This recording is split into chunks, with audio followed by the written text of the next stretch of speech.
Good morning, everybody. Welcome back to the Sew Machine. I hope you had a good weekend. I did. I had a great weekend. I got a lot of sewing done. I'm this close to getting my ribbon runs through it done. I think I have just the corner blocks to do, and I've got those mostly done. So yeah, I worked hard this week on that, and it's time for our wonderful 4-inch blocks that we've been doing, our Schoolgirl sampler. I love this. I just love this. We're making 72 blocks out of this book right here. If you're new to my channel, you don't know what's going on. Schoolgirl sampler. 72 4-inch squares. They finish at 4-inch. And what started it all were these, what we call potato chip blocks. And it's because you can't just make one. You just can't make one because once you make one, you got to make another and another and another because they're so addictive. So I got me a potato chip tin. Thanks, Vicki. And I've been putting them in this potato chip tin. And I use them as my beginner and enders. And if you don't know what that is, go back some videos and it'll tell you what those are. But how many did I get done this week? 1, 2, 3, 4, 5, 6, 7, 8. Let's see which one's my favorite. I do like these with the stripes. Those are kind of fun. I like those stripes. Yeah. Yeah, I think I'll pick that one as my favorite this week. Yeah. So that's kind of fun. So look at all the ones I've got done. Can hardly stand it. I don't know what I'm going to use as my, I don't know what I'm going to lay it, how I'm going to lay it out, but I'll cross that bridge at the end of the year because I've challenged all my viewers to make them. And January 1st we started, and see how many we have by the end of the year. You may have more than me, you may not have as many as me, but we're just making them for fun. So, but that's what started all this. And then I went out and I found this book, the Schoolgirl sampler book, and it was all 4-inch squares, and I thought, oh, that sounds like fun. So I asked people if they wanted to join in, and they did. So once a week we gather together and I show how to make the blocks. This week it's block 19, which is Puss in the Corner, and block 20, Economy Patch. So that's what we're going to make. But before we start on that, we got a new book in called Simple Whatnots 3. There are 3 issues. That's why it's called Simple Whatnots 3. The Simple Whatnots from Kim Deal is a book that is produced from all her little yearly club. She has a yearly club, and the club is called Simple Whatnots. And I think we're on our ninth one. I'm not quite sure. I'd have to go back and look. But I've been doing them ever since the very first one. So all the quilts in these books I've done them. And they're lots of fun. They're small quilts. Some of them are pretty good size, but they have piecing and applique and, you know, all the stuff that Kim Deal is known for. But in the Simple Whatnots 3, here's some of the quilts on the back. And not only do what I love about these books are the patterns for the quilts, but I love to see how she displays them. Let me find a page here. Like, that's not about the quilt. That's totally about that biscuit. And we kind of like the same things. Look at that little birdie chocolate mold. Isn't that fun? I love that. Was that where you were inspired to collect the chocolate molds? No. Okay. You already did it before her. Yeah. Look at this. She's got vegetables. Would not display this in my house with all them vegetables around it. But still, it's kind of cute and fun. We have that sample here in the store. I brought one of mine in. That was kind of fun. But she was inspired, I think, to make this quilt. The colors came from, see all those vegetables? That's where the inspiration for the quilt came. Ooh, we probably shouldn't show. But look at that. Look at that, how pretty that is. Love that. Yeah, I've made that one. Did you display it with the little dishes? No, I didn't. I think it's rolled up in a basket at my house. Well. Yeah. Now she's got a real bright blue one in here. that just does not go with all the stuff that I've done. I mean, that go in my house, but I still love it. And when I roll, oh, look at that. I love that. But I wanted to show you that blue one. And she also makes little projects. Like here's a little pin cushion. There, look. She gives you little projects too. And look at how cute with the pin cushion and the old scissors. You know I'm loving that. I'm gonna try and find that real blue one. Look at that runner.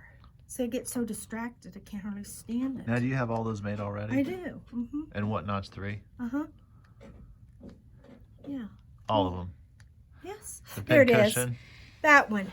You even made the pin cushion? Uh-huh. I think I'm going to give this to my friend Tammy because she decorates her bathroom in these colors.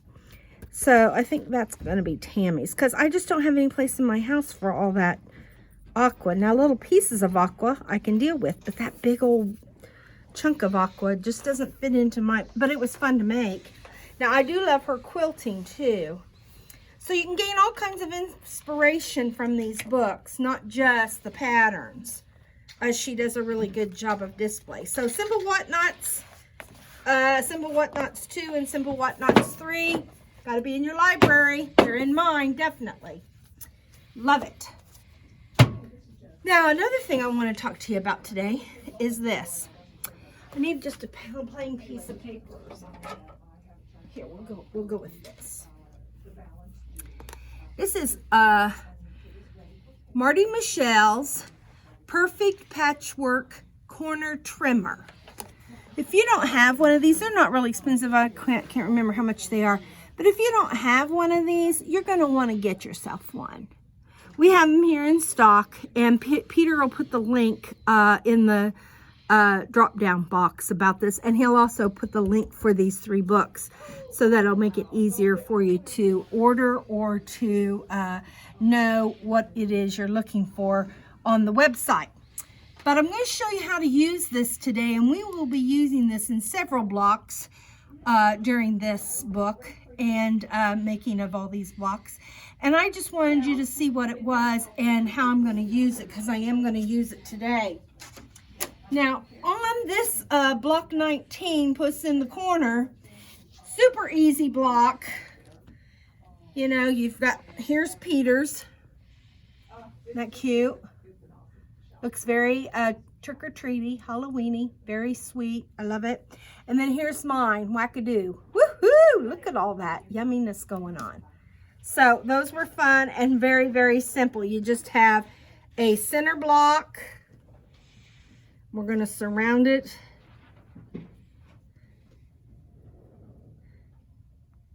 with these rectangles and then the cornerstones. So super easy, but let me tell you, it's your fabric choices that really make these blocks. Even though they look simple and they're fun,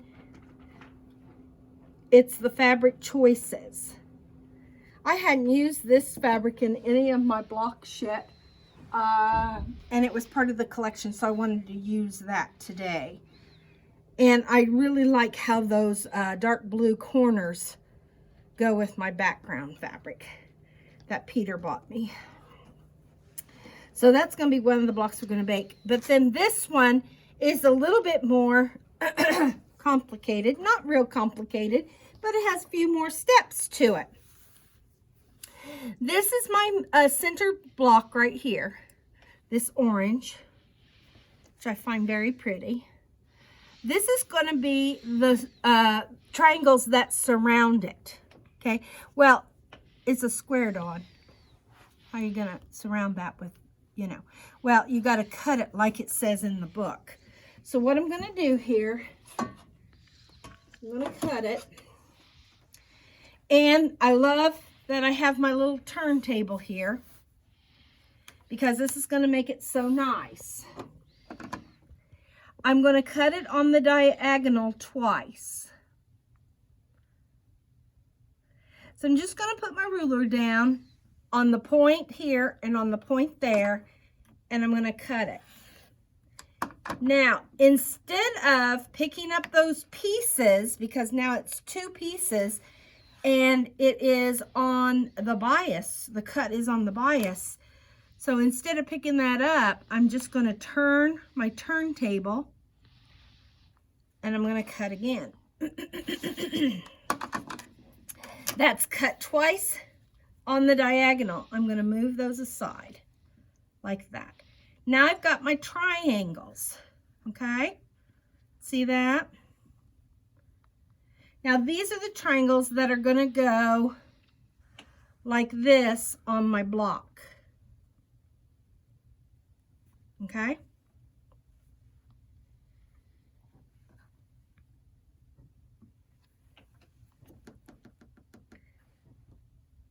Except for they're going to go like this. Yeah, that's the way I did it. Okay. They're going to go like that.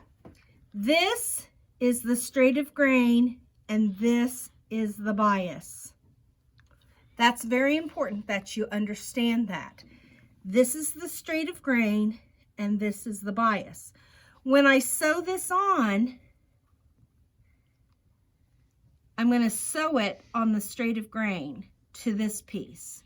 And then that leaves all 4 of these edges are going to be bias. You got to be gentle with the bias, okay?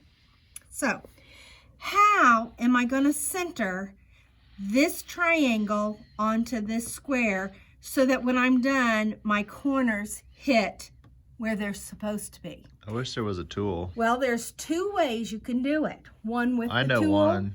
And one without the tool. I know the one without the tool. Okay, I'm going to show you the one without the tool. First of all, I'm going to take my center square and I'm going to fold it in half, right sides together. And I'm just going to do a little finger press. And then I'm going to take my triangle and I'm going to do wrong sides together on my triangle. And I'm going to find the center. Now be careful because all that's bias out there, right? So then because I did this wrong sides together and this one right sides together, look at how my folds nest into one another. Can you see that real good, Peter? Uh-huh. It's like a butterfly wing. Okay, so that's one way. But let me tell you, look, right there's my thing. Can you, I don't know if they can see that or not. Let me get my stiletto. Oh, you missed the mark, Dawn. But see what can happen? That's bad news. You've laid this down and it looks straight, but because it doesn't, the point doesn't line up real good, that's the reason why you want to make this fold so that you know that that point matches up right in the center. Okay, because if you just let it go off like that and it looks straight, but it's off a little bit, your whole square is going to be off if you do that on all 4 corners. So you've got to make sure that not only does this hit the middle, but that this point hits the middle. Okay, but if you have this little tool, the little corner trimmer. Now when I'm doing this, I don't like to do more than 2 at a time. So I'm going to lay 2 on top of each other. I'm going to take my corner trimmer and I'm going to lay it right on the block.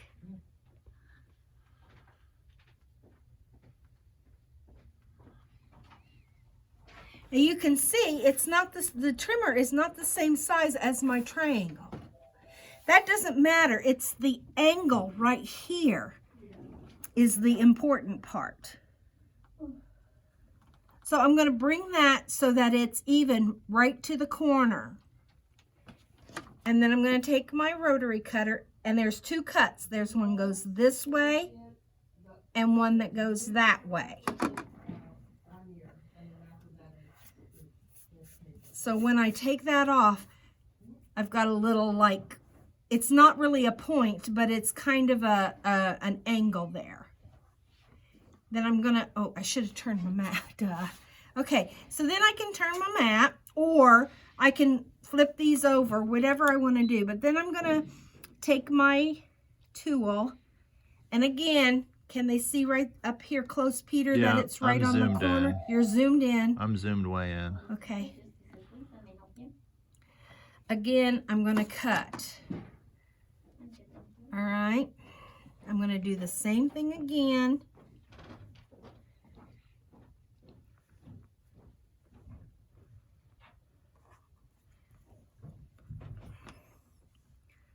Put that on the corner. Hopefully you can see it.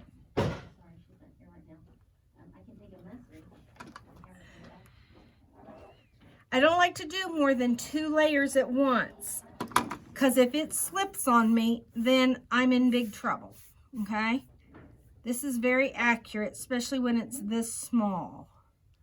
I don't know why I keep picking it up when I've got a rotary mat underneath me. I just not used to it as much as I should be, I guess.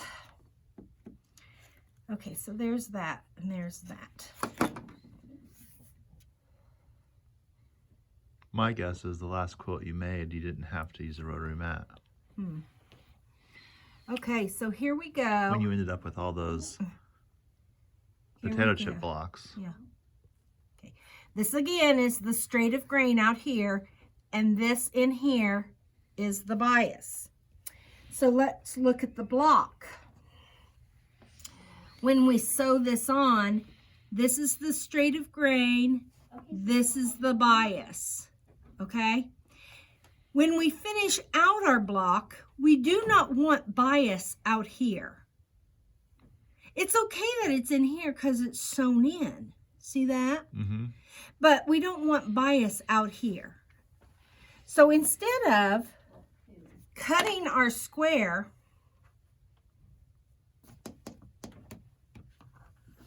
that's my middle square.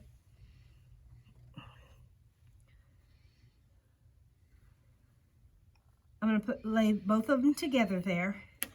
Instead of cutting my square 4 times, there's 2 of these, and I need 4 pieces, so I have 2 squares, but instead of cutting it twice on the diagonal, I'm going to lay the 2 squares on top of each other and just cut it once. Now, this becomes my bias, and it's what's going to be sewn in. So now this is my straight of grain, and it'll end up on my outside. So that's why sometimes you cut your squares for triangles, and you cut them twice on the diagonal versus once on the diagonal, because you don't want any of your corner triangles to have bias on the outside. But then again here, I'm going to use my corner trimmer. I'm going to turn it this time with the turntable. I'm going to measure that up.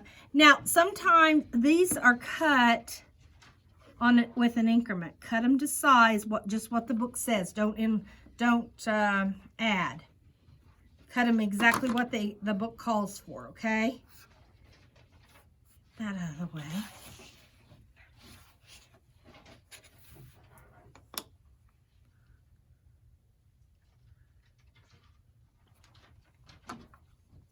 I feel a little discombobulated today, and I don't know why. It's Monday, Dawn. It's a Monday. So there you go. And you were in your happy place doing cross stitch on Sunday. Oh yes, I was doing cross stitch yesterday. It's fun. And I did a binding this weekend. Yep. That's always fun.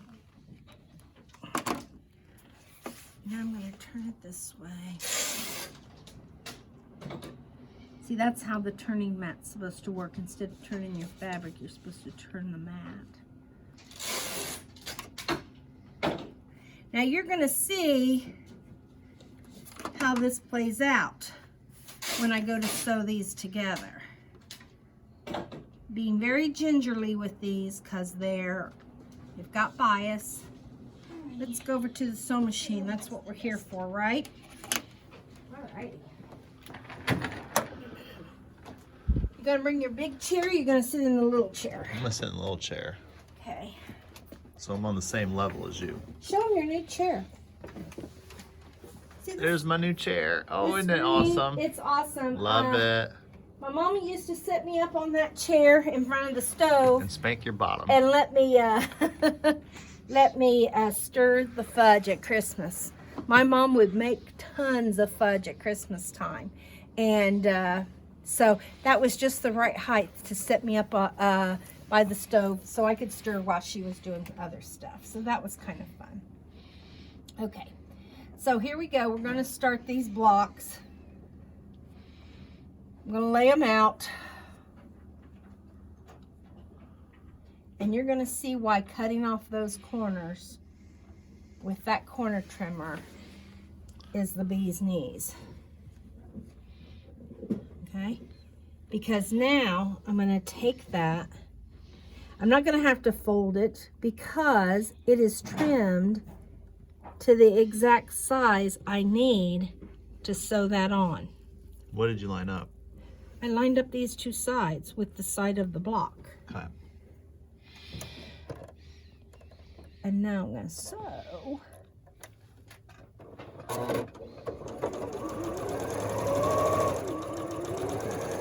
I'm wondering if this machine even knows how to sew. It's been so long, seems like so long since I've sewn on it. I know. I know. What's it been, like 2 weeks? It's been a while. Okay, I'm going to sew on my other block. It's nice when you do 2 blocks together because then one block becomes your beginner and ender. Where'd those scissors come from, Dawn? Somebody probably left them here when they were using your stuff. Who knows? They take stuff, don't return it, and they leave stuff that Leave- they don't take it with you. Leave me presents. Okay, so there we go. We have that one. I'm going to take the next one. Going to line that one up. Opposite sides. Opposite side.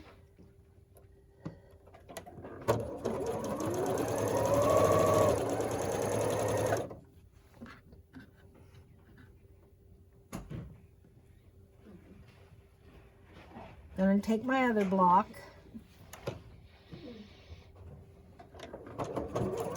Sew on a part of it.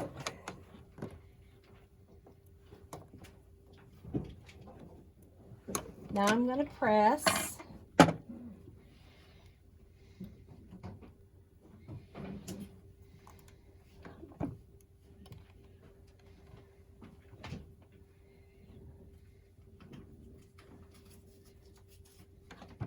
And I'm pressing open using my clapper.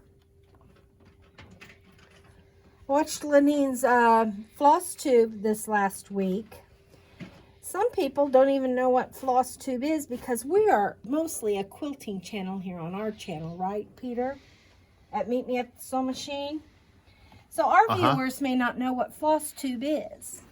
Floss tube is a YouTube gathering of people who have a love for cross stitch. So hence the name floss tube. So instead of, it's sort of like a sub-department. You know, you've got the big department store, and then you've got the sub-departments. You know, you've got the men's clothing, you've got the lingerie, you've got all that. Well, so floss tube is a department of YouTube. I mean, there's law tube, there's floss tube, there's all kinds of tubes out there. So people who have a love for cross stitch, they search floss tube and they find other people who have the love for cross stitch. Okay, now look. Before, when I was using this, I was lining up this to my square, lining up that edge to my square. But now I love this tool because now I'm lining up this edge. Remember I made those 2 cuts? And that's why, because now I have an angle that I need to line it up to. And voila, that tool helped me get that edge. So here we go. We're going to sew that on. And it just makes life so much easier having that tool. And like I said, there's going to be several blocks in this book that we will be using that tool with. So, and you will, every time you want to do a square and a square where you have to deal with triangle blocks, sewing them to square blocks, you will get this tool out because that angle is always going to be the same. It doesn't matter what size the block in the triangle is because the corner is always going to be the same. It's going to be that angle. And the Marty Michelle makes a tool with several different angles. But this is the one that's the most common. So it's a nice tool to have. The other tool is pretty expensive because you have like 9 different angles on it. It's a funny looking tool. But this one just has the, what degree would you call, is that the 45 degree or the 90 degree? I can never keep those straight. 90 is a right hand L shape. No, that's a 45. And no, 45 is a, I believe where it's like this. Dawn. Okay, somebody let us know. Dawn, this is 45, where it's got the. Oh yeah, the diagonal.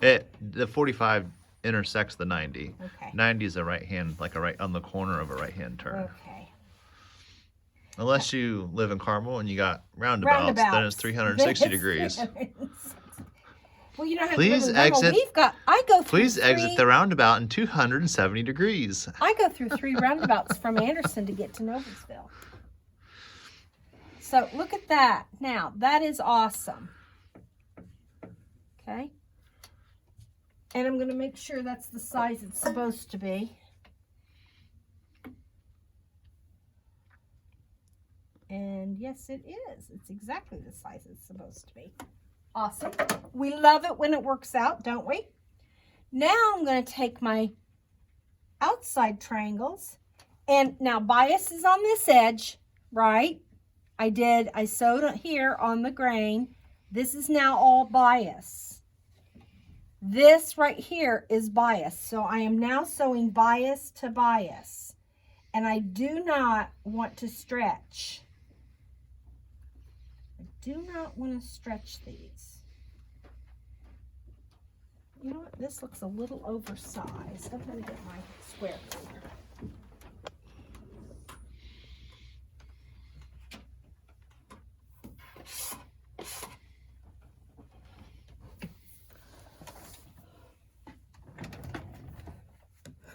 If you need to square this up, get yourself a square ruler. I don't know if it tells you what it's supposed to square up to or not. No, that's... Let me see.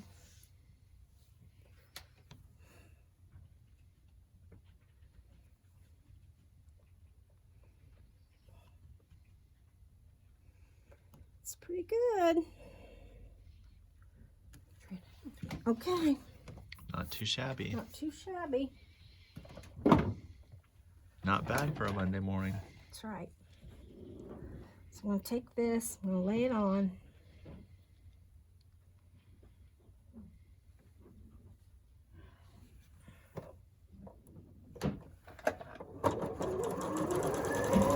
And I'll just keep making the rounds, keep making the rounds. And as I'm doing that, I'm making my other block. And to make the other block, it's super simple. All I'm doing is I'm sewing the squares. Oh, I didn't even bring my blocks over.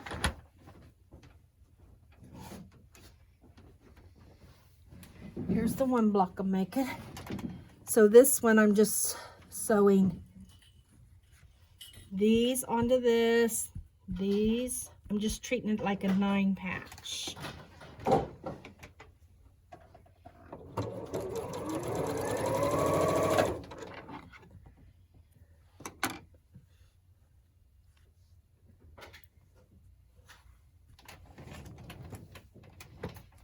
I've lost one of these, Peter. I don't know where it went. It's on the floor. Is it? In front of your samples removed from sales floor tab on the carpet. Okay, I'll get it.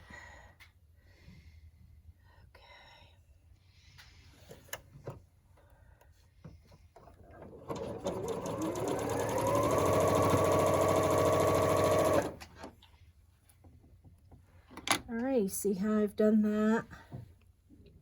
Now on this one, since I was working with directional fabric for this little thing, I had to make sure that all my little things went up and down. And then just because those were going up and down, I made those go up and down. Miss Smarty Pants. I like the red in the center. Really Do you? contrasts with Yeah, the green. really, really good, huh? Love that. Well, I loved how the red carried the kind of blue-green color. And so that was good. You said that it's over here. Oh, it must have stuck to me, and then when I got up, Stuck right to you. stuck right to me. You ever sewed your nightgown into your project? You probably haven't because you don't wear nightgowns probably.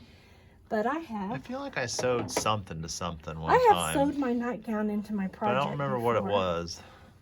Yeah. My seam ripper was feeling lonely. So, in order to make it feel more useful, I went ahead and sewed something to my nightgown. Pretty funny. The Johnny Depp thing is over. Hallelujah. Everybody got something. Did anybody Of get any, course, you know, the did lawyers anybody- got the most. Did anybody win any sponsorships? You know, I don't know anything You know, like about all NASCAR. that. Nah, I You like don't- a sponsorship? Yeah, T-shirt? I don't know if anybody mug. won any. I don't know. I'm glad it's over. I hope they get the help they need to enjoy the rest of their lives. They have to take up quilting. Now, they both paint. Did you know that? No. Yeah, they both paint. They're both artists. So, somebody needs to turn them on to quilting, I'd say. Of course, they might kill each other with the rotary cutter. That wouldn't be good, would it? Okay, maybe I ought to rethink that. Okay, now, so I've pressed those, pressed this. Getting ready to add on the last 2 triangles. And again, I just love the way that this just fits like a glove. Fits like a glove. If the glove fits, you must acquit. Oh no, if the glove don't fit, you must acquit. They compared this this trial to the OJ trial. Of course, you know, the OJ trial, we didn't have internet back then. So I don't really see how you can compare them. Because the internet, I think, played a big role in this trial.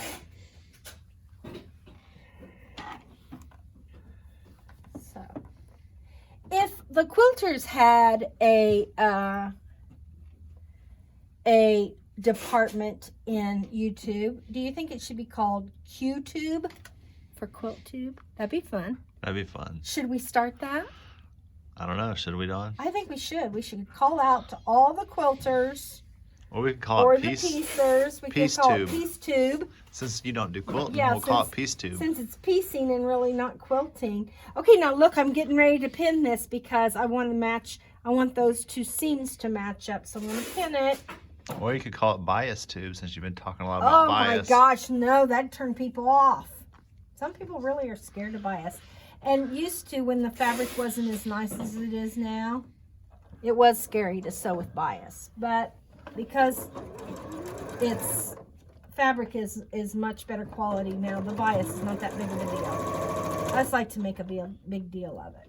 I mean, I don't pull on it. You know, when you're sewing with bias, you've got to let the machine just pull it through. You cannot be tugging on it, or your block's going to be wonky.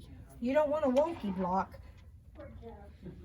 So you don't want this block to not lay flat. You want it to be a flat block. And it'd be easy if I stretched that right now, or if I stretched that, that would stretch right out of shape. And I'm not going to do that. So I want my block to be flat.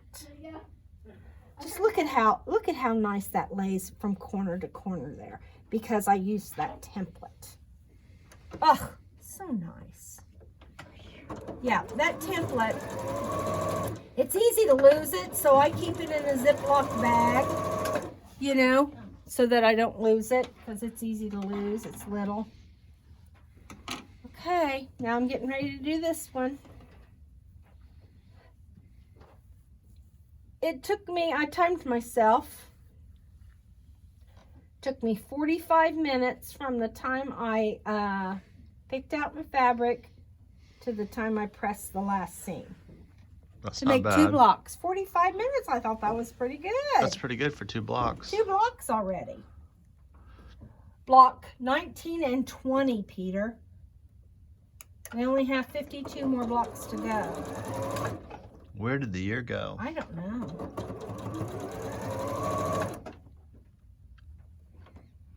I don't know, but I'm enjoying it. Are you? I haven't been since since I got a lot done. I haven't been sewing on them for the last Oh, because you thought, oh, I've got a lot done, so I don't need to sew. probably 4 weeks. I haven't sewed one. Uh-oh.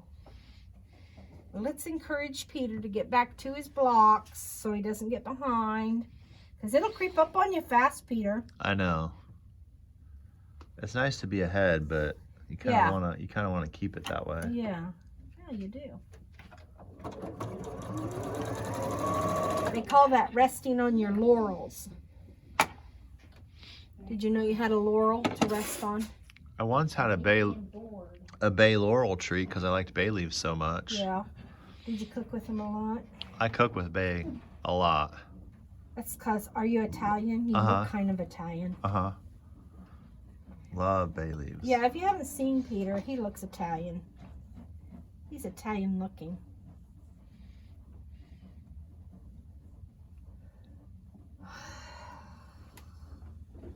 Tall, dark, and handsome, what every woman wants. Right? Oh, you're so nice, Dawn. Look at that. Yeah. I'm going to give that a good press. Oh, that looks gorgeous. I'm going to give it a good press because I'm going to square it up. It should be pretty square already. And my least favorite block in the whole world to make is the block in the block. Square and a square. Square and a square, they call them. Mm-hmm. But since I found that tool, it's not as bad. It's not as bad. My points come out real good. And it's normal to have that tiny, eensy-weensy little notch, right? Oh, yeah. Because I remember when I saw that on mine, I was like, oh, well, I've never seen that before. That just but goes in the it goes seam in the allowance. seam allowance. Uh-huh. So I didn't want anybody to freak out. Nope. He's talking about that little notch right there. Some of that will go away when I square it up, maybe. All of it will. Okay, I'm going to press this one. Love that fabric. I just can't stop staring at it. Which one? This whole block. Now, see, I was afraid I wasn't going to be able to use those blues. But in something like this, where you just wanted a shade darker, boy, it really is nice, isn't it? Yeah. And plus, it's going to look good with the black. Yeah, yeah, yeah. Because it's got a tiny little black dot. Yeah, I love that. Okay, now look at that. Isn't that delicious? Love it. Okay. Let me get my little bitty mat.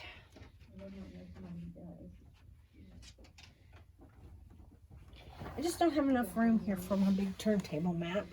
So I'm going to get my little baby mat here that I love so much. I'm going to get my square ruler. I call it a mouse pad. Mouse pad? Yeah. I like having it at the computer up at the cutting table. Oh, yeah? Because it's fun to use as a mouse pad. Oh, really? Uh-huh. Well, there you go. It makes the perfect mouse pad. Oh, great. Now, you know this is supposed to square up to 4.5 because they finish at 4, right? So, what's half of 4.5, Peter? Well, half of 4. 2 1/4. 2 1/4. Half of 2 4 1/4. is 2, and then half of a half is a quarter, so it's 2 1/4. So you find, here's the center of my block. here's the center of my block. I find 2 1/4. Now, if I had a 4.5 inch square ruler, which I do, but it's at home, it would do this. It would have this white line through the middle. And then I'm going to make sure that this is at 2 1/4.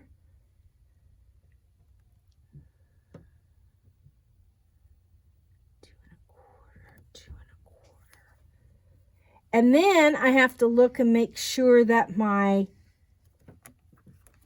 points are 1/4 inch. And I love these Creative Grid rulers because they have this 1/4 inch line that I love so much. Now, if you're shaving off more than a whisker, you've done something wrong. And I mean, when I say a whisker, look at how much I shaved off. Just a whisker. Okay? You don't want to, this should, you know, if you did all your measuring correct, this should just be almost spot on. And all your blocks should almost be spot on. So now I'm not going to worry about the center. I'm just going to use it as a reference, because if I put that on 4.5, it should be perfect. I'm going to make sure that that falls underneath my 1/4 inch. 1/4 inch, 1/4 inch, 1/4 inch, 4.5, 4.5, 4.5. Okay, there's a little whisker over here, just a tiny whisker. See that little whisker? That's all I needed to shave off of that. Now, that's 4.5 inches. You can do this as you go, or you can do it now. Now this one's easy because this is 4 1/4. I mean 1 1/4 because it started. Oh, I better not say that. This you can line up. This you can line up. You can line up your center.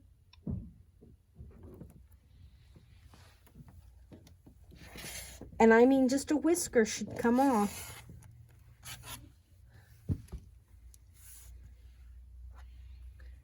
Okay.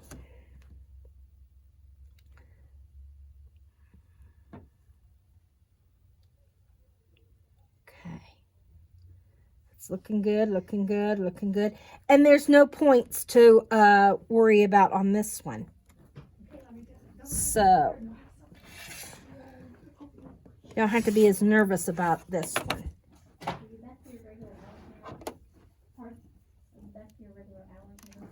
So there we go. So now we've got 2 blocks. And all we did was shave off a few little whiskers. So those blocks, love, let's go put them on the wall. Number 19 and number 20. Okay. Which one is which? Number 19 is this one. And number 20. Cappy's not here today. She had to take her mom to just a regular doctor's appointment. So nothing's wrong with Grandma Ginger, just a regular appointment. And so nothing to worry about there. But then here's my Kim Deal ones. Yummy, scrumptious, delicious. There's my Kim Deal ones. There's my Peter ones. And these are Peter's. And usually we'd have Cappy's over here, but she didn't. Maybe she'll bring them in next week. Look at how Peter is really now. I don't know why all of Peter's blocks. Oh yeah, here's Peter's block. This row of blocks are Peter's right here. Look at how he's bringing that purple in. You know, every so often he's got that purple coming in. Because if you just had a block that just had maybe 72 blocks and you had 2 blocks that had purple in them, that's probably not a good idea. I love the way that he is just really balancing out his purples, his cheddars, his blacks. It's just making it really, really nice to look at. And then me, I'm just kind of just going the color wheel here, but I'm trying to repeat them. That's why this time I use this same color in both of my blocks. I don't usually do that, but I wanted to work this gray in because it's part of the collection. Here's some greens. Just because they're not the same shade or the same value doesn't mean that your eye doesn't perceive them as green. This is a green, this is a green. So I'm carrying my greens through, carrying my reds through, carrying my blues through, trying to do that. Like Kim Deals, the same thing. I want a good balance of, you know, the purples, the reds, the greens, the cheddary, orangey color, the kind of gold colors. So, you know, you just want a good balance. So when you're laying your fabrics out, when you're laying your blocks out to make the next day or the next week or the next set or whatever, go back and look. And somebody on the post posted their blocks and said, you know, I'm looking at them and I'm wondering what I need more of. And several of you piped in and gave suggestions. And I just thought that was just wonderful. I love it when the community gets together, the QTube or the P-tube or the Peace tube or whatever we're going to call it. I like the way QTube just sort of... QuiltTube? QuiltTube. Anyway, I just love how the community comes together and makes it more enjoyable for everybody when we can all help each other. That is the blocks of the week, number 19 and number 20. 19 and 20. Hope you have a good week of sewing. Is there anything special coming up at the shop this week, Peter? Not that I know We've still of. got the chair sale going on. Don't forget about the chair sale. And for anybody who wants to do ribbon runs through it, can you show them ribbon runs through it? We have one kit left. Just one. One kit and only one. That is all we have. Okay? So, if you want that, give Jennifer a call. And maybe Peter will put a link to that on the video too. So, have a good week. Oh, forgot to tell you my Chloe business. Chloe got to spend the whole weekend at Aunt Dawn's because Uncle Jamie had to go to Michigan. And so, what does he do? He brings over her stuff in a brown paper bag. So, what do? Get on the internet. Found me a little bag that says Chloe's puppy stuff or Chloe's stuff or something like that. And I think that's so cute. And then we're getting ready to have a new embroidery machine here in the store. And I think I'm going to have going to Aunt Dawn's put on it. Wouldn't that be cute? Chloe's stuff going to Aunt Dawn's. That'll be so cute. So anyway, that's my Chloe story for the week. And I hope you have a good week. And give somebody a hug today. Bye.